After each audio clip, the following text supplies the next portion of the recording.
ịkọwa ebe anyị na-eme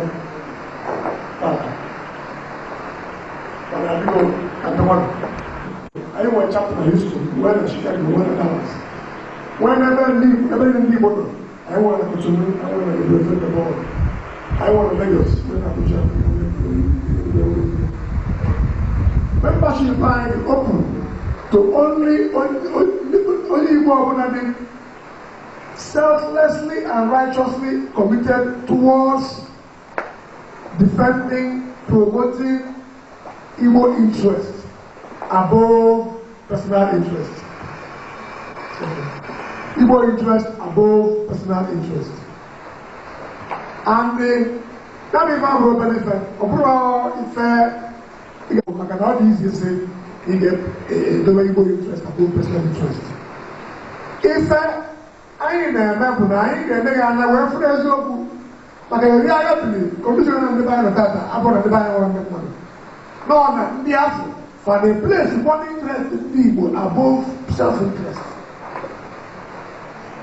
I have a leader who I have a listen now. No matter what, what I'm cheap. But if I follow, when I need when I find about 602, I don't want to go to America. I want to know why I need a people defend the bad interest in people selflessly and righteously. Bull self. But I have to go why bull.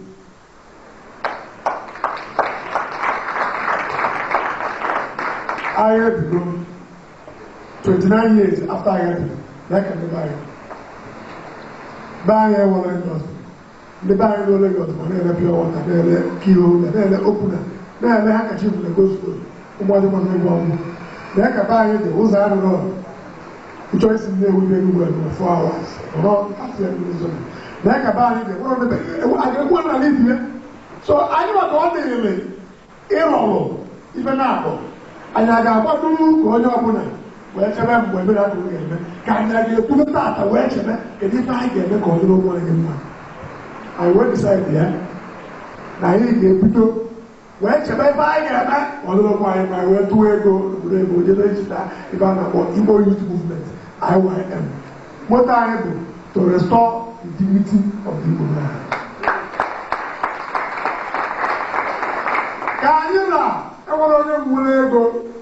What about the Igbo man? I told you. Very naturally, who actually who deputy of the National Assembly. I want to bring people who are as a good because I know it's one who walk by the Naya.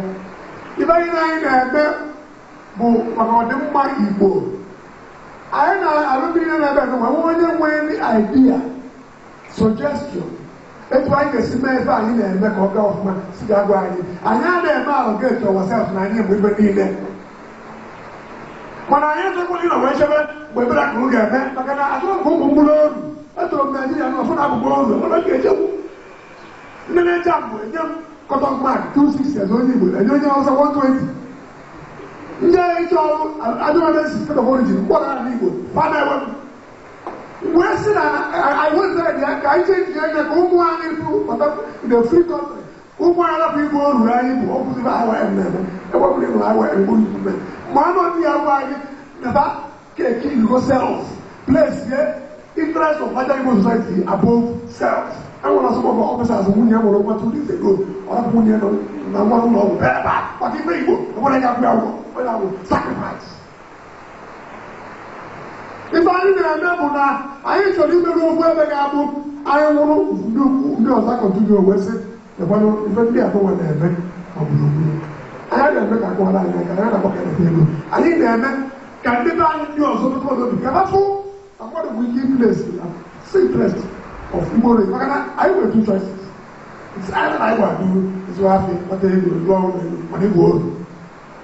Only way to West last, board, one bush, that doesn't mean only way for. No matter how comfortable, you go there. What do I know? All of the contract getting also supply earlier to him. All who go up with the other, I to be checked here.